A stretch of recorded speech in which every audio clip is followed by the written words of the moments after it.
Ang salik ng pag-ibig.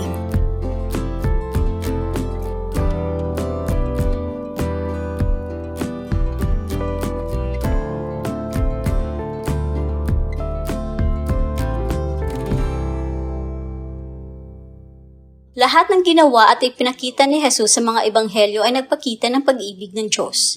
Ang salik ng pag-ibig ang nawawalang kawing sa lahat ng pinaniniwalaan ng mga Hudyo tungkol sa Diyos. Hindi nila kailanman naunawaan na ang pag-ibig ang nag-uudyok sa lahat ng kanyang sinabi at ginawa. Bilang resulta, nakarating sila sa ilang maling konsepto tungkol sa Diyos. Kinuha nila ang katotohanang ibinigay para sa ikabubuti ng mga tao at ginawa itong mga batas na sumira sa mga tao. Kinuha nila ang sistemang idinisenyo upang maglingkod sa mga tao at naging dahilan upang maglingkod ang mga tao sa sistema. Sa huli, ang kanilang mga paniniwala ay nagpabaliktad sa mundo laban sa Diyos at naging sanhi ng paglapastangan sa kanyang pangalan sa lahat ng mga bansa. Sa kabilang banda, sinabi ni Pablo na ang lahat ng tagubilin ay idinisenyo upang dalhin ang mga tao sa lugar ng pag-ibig. Pag-ibig sa Diyos at pag-ibig sa mga tao. Ang layunin ng aking tagubilin ay upang ang lahat ng mga Kristiyano roon ay mapuno ng pag-ibig na nagmumula sa dalisay na puso, malinis na budhi at tapat na pananampalataya. Unang Timoteo, Kabanata 1, Taludtod 5. Ang pag-ibig ang sukdulang patunay ng tunay na pagkilala sa Diyos. Ang sinumang hindi umiibig ay hindi nakakakilala sa Diyos, sapagkat ang Diyos ay pag-ibig. Unang Juan, Kabanata 4, Taludtod 8. Ang pag-ibig ay sumusunod sa Diyos. Hindi ito gumagawa ng masama sa kanyang kapwa. Sa katunayan, tinutupad nito ang buong batas. Ang mga utos ay nabubuod sa iisang tuntuning ito. Ibigin mo ang iyong kapwa gaya ng iyong sarili. Ang pag-ibig ay hindi gumagawa ng masama sa kanyang kapwa. Kaya nga, ang pag-ibig ang siyang katuparan ng batas. Roma, Kabanata 13, Taludtod 9 at 10. Kahit na ang mga bundok ng napakaraming kasulatan na naglalagay ng pag-ibig bilang pangunahing prioridad, ang simbahan ay bumalik sa isang legalismo ng mga Pariseo na tinitingnan ang pag-ibig bilang isang walang kabuluhang punto sa ebanghelyo. Sinusubukan pa rin nating gawin sa pamamagitan ng mga gawa, paghatol at pagkontrol kung ano ang napatunayang hindi magagawa ng batas. Ang batas ay isa lamang tagapagpataw ng mga gawain. Gumugugol ang mga tao ng libu-libong taon sa ilalim ng batas upang patunayan ang isang punto. Hindi ito gumagana. Ang batas ay may dalawang napakahinang kakayahan. Pinaparamdam nito sa atin na nagkasala at binibigyang kapangyarihan nito ang kasalanan. Gayunpaman, ang ating kawalan ng tiwala sa Diyos at sa kanyang banal na prinsipyo ay nagtutulak sa atin pabalik sa mahina at walang kabuluhang mga elemento ng batas. Ngunit ngayon, pagkatapos ninyong makilala ang Diyos o mas mabuting kilala na kayo ng Diyos, bakit kayo muling bumabalik sa mahihina at walang silbing mga elemento na siyang mga ninanais ninyong muling maging alipin? Galatia, Kabanata 4, Taludtod 9. Ang batas ay nagpatupad ng kontrol sa mga tao. Iyon lang. Hindi nito binago ang puso o ginawang ganap ang sinuman. Hindi nito pinalaya ang sinuman mula sa kasalanan o binigyan ng kapangyarihan ang isang tao na mamuhay sa katwiran. Kung nagawa nito ang mga bagay na iyon, hindi sana dumating at namatay si Jesus at ibinigay sa atin ang kanyang biyaya at katwiran. Ang pag-ibig ay hindi nagtitiwala sa kapangyarihan ng kontrol. Sa halip, nagtitiwala ito sa mga prinsipyo ng Diyos tungkol sa pagtanggap at pagbibigay kapangyarihan. Sinabi ni Pablo, ang pag-ibig ay hindi kailanman nabibigo. Unang Korinto, Kabanata 13, Taludtod 8. Ang orihinal na wika ay nagpapahiwatig na ang pag-ibig ay hindi kailanman nabibigo. Ang mga espiritual na kaloob ay minsan ay epektibo, ngunit sa ibang mga sitwasyon ay maaari itong tumigil sa pagiging epektibo. Gayunpaman, ang pag-ibig ay hindi kailanman nabibigo. Kung may anumang bagay na gagana, ang pag-ibig ay gagana.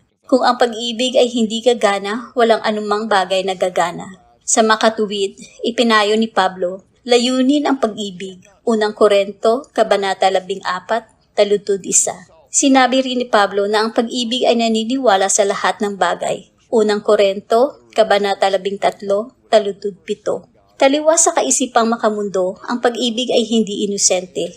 Ang paniniwala sa lahat ng bagay ay hindi isang buhay na pagtanggi. Ang pag-ibig ay hindi bulag sa pagpapabaya sa maulap na lupain ng pagiging madaling mapaniwala. Si Jesus ay lumakad sa pag-ibig, ngunit hindi niya kailanman hinayaan ang sinuman na samantalahin siya. Ang pag-ibig ay naniniwala lamang sa pinakamahusay.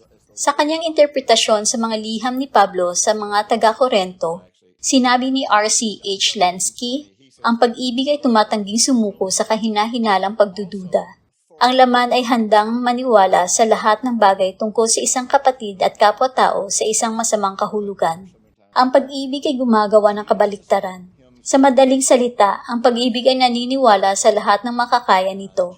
Nakikita ng pag-ibig ang lampas sa mga halatang pagkakamali hanggang sa pinakaliblib na kabutihan. Ang mga taong lumalakad sa pag-ibig ay hindi sabik na husgahan ang iba. Hindi sila naghahanap ng pagpapatunay sa pamamagitan ng paghatol. Ang paghatol ay nagpapahayag ng isang nagkasala hanggang sa mapatunayang walang kasalanan. Ang pag-ibig sa kabilang banda ay hindi kailangang magpahayag ng kawalang kasalanan o pagkakasala. Ang pag-ibig ay gumagana mula sa isang personal na katangian na nabubuo sa pamamagitan ng pananampalataya at ng Diyos. Hindi ito tumutugon sa kapaligiran. Ang pag-ibig ay tumutukoy lamang sa mga tao batay sa mga prinsipyo ng unang Korento, Kabanata 13. Karapat-dapat man sila o hindi. Ang mga taong walang sariling pagpapahalaga na tinatag sa isang makabuluhang relasyon sa Diyos ay kailangang bigyang katwiran ang lahat ng kanilang mga kilos. Kung gusto nilang tatuhin ka ng masama, hinuhusgahan ka nila at hinahanapan ng mali. Kung gusto ka nilang maging mabait sa iyo, hinuhusgahan ka nila bilang mabuti. Ang taong nabubuhay sa paghatol ay hindi alam kung paano mamuhay ng malaya mula rito. Ang paghatol ang kanyang mapa ng daan para sa buhay. Hindi nila alam kung paano magtiwala. Sa makatuwid, hindi sila magtitiwala sa banal na sistema ng paglalayag ng Diyos para sa buhay. Hindi nila alam kung paano lumakad sa pag-ibig. Para sa kanila, ang pag-ibig ay isang bagay na ibinibigay kapag ito ay pinaghirapan o pinatutunayan. Bilang resulta, dahil nagbibigay lamang sila ng kondisyonal na pag-ibig, hindi nila matatanggap ang pag-ibig ng walang kondisyon. Ang pag-ibig ay nagpapakilala ng isang hindi maipaliwanag na salik na hindi natatanto ng taong may paghuhusga. Kita mo, ang pag-ibig ay hindi maipaliwanag. Maaari lamang itong maranasan. Ang karanasang iyon ay nagsisimula kapag itinalaga natin ang ating sarili sa isang buhay ng pag-ibig. Nagsisimula ang isang proseso na nagbubukas sa ating mga puso upang tumanggap ng pag-ibig mula sa Diyos at sa mga tao.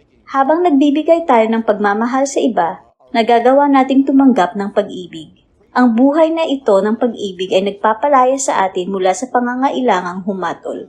Ang walang kondisyong pag-ibig ay naghuhusga ng sakit ng isang masamang mundo. Ang pag-ibig ay hindi lamang isang aksyon. Ito ay isang dimensyon. Kapag pumasok tayo sa larangang ito, natutuklasan natin ang isang ganap na kakaibang mundo. Isa na hindi napapailalim sa mga batas ng natural na mundo. Ito ay isang larangan kung saan maaaring patuloy na maranasan ng isang tao ang Diyos na siyang pag-ibig. Unang Juan, Kabanata 4, taludtod 16. Ang pananampalataya ay nagiging natural at mauunawaan dahil ito ay gumagana sa pamamagitan ng pag-ibig. Galatia, Kabanata 5, taludtod 6. Ang takot ay walang kapangyarihan. Lahat ng emosyon ay pinamumunuan ng kapayapaan at kumpiyansa. Walang takot sa pag-ibig. Unang Juan, Kabanata 4, taludtod 18. Ito ang kaharian ng kaharian ng Diyos. Ang kaharian na ito ay maaaring marating ng lahat ng mananampalataya, ngunit ito ay isang kaharian na kakaunti lamang ang makakapasok.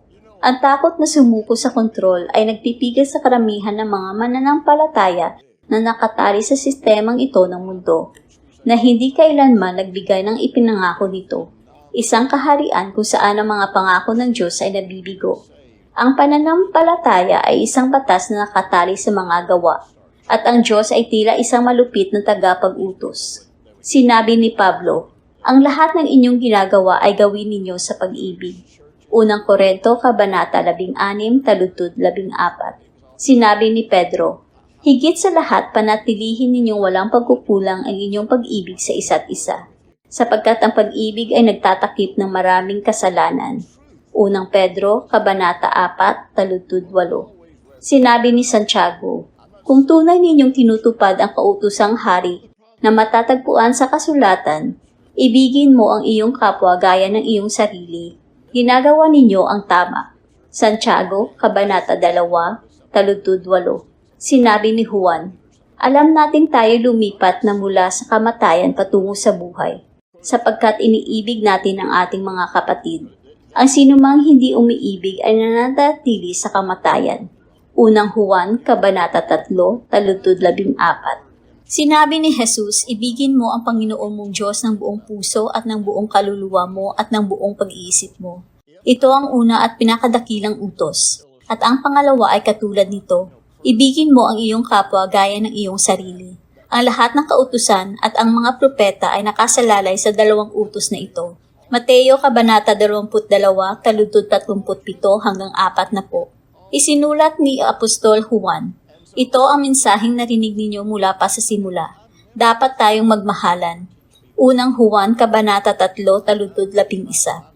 Wala nang ibang mensahe mula sa Diyos. Ngunit ang mga tiwali, matatakutin, at mapaghusgang pag-iisip ay nagawang malampasan ang isyu sa loob ng 6,000 taon. Sinubukan nating gawing kaalaman ang lakad na ito. Ngunit sinabi ni Pablo, ang kaalaman ay nagpapalalo, ngunit ang pag-ibig ay nagpapatibay.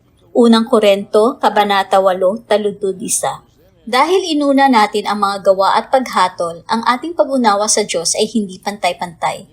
Sinabi ni Pablo, at higit sa lahat ng mga ito ay magsuot kayo ng pag-ibig, na siyang nagbubuklod sa lahat ng bagay sa ganap na pagkakaisa. Kolosas, Kabanata 3, taludtod 14. Kapag ang pag-ibig ang naging ating layunin, ang lahat ay magkakasama sa perpektong pagkakaisa. At ang ating mga buhay ay mapupuno ng kapuspusan ng Diyos. Sa mga taga-Efeso, nananalangin si Pablo, naway ang inyong mga ugat ay bumaba ng malalim sa lupa ng kahangahangang pag-ibig ng Diyos. At naway magkaroon kayo ng kapangyarihang maunawaan, gawa ng nararapat sa lahat ng bayan ng Diyos. Kung gaano kalawak, gaano kahaba, gaano kataas, at gaano kalalim ang kanyang pag-ibig. Naway maranasan ninyo ang pag-ibig ni Kristo. Kahit na ito'y napakalaki ay hindi ninyo ito lubos na mauunawaan. Kung magkagayon ay mapupuno kayo ng kapuspusan ng buhay at kapangyarihang nagmumula sa Diyos. Mga taga-Efeso, Kabanata 3, taludtod 17 hanggang 18. Ang tanging lunas para sa isang buhay ng paghatol ay ang buhay ng pag-ibig. Ang tanging tunay na lunas sa sakit ay ang pagpayag sa Diyos na mahalin ito ng malayo. Kilalanin ang pag-ibig at kilalanin ng Diyos. Walang ibang paraan upang maranasan ang mga katotohanang itinuro at ipinakita ni Jesus. Kung ipipilit natin ang isang buhay ng paghatol, marahil dapat nating sagutin ang tanong na bakit. Tulad dito, ang katotohanan na mahal ni Jesus ang kapatid na ito at ibinigay ang kanyang buhay para sa kanya ay sapat na dahilan para mahalin ko siya at ialay ang aking buhay para sa kanya. Hindi ka mabubuhay ng may pag-ibig ng hindi sinasadya. Uulitin ko, dapat tayong gumawa ng pang-araw-araw na pagpapasya na sundin si Jesus ng buong puso at lumakad sa pag-ibig. Iyan ay ang isang pagpapasyang ginagawa ko araw-araw. Iyan ang aking panlunas sa takot at paghatol. Kaya't ituloy ang buhay pag-ibig ng buong puso. Gumawa ng pangako. Baguhin ang iyong sarili araw-araw. Nakatuon ka sa Diyos hanggang sa antas lamang na nakatuon ka sa pag-ibig.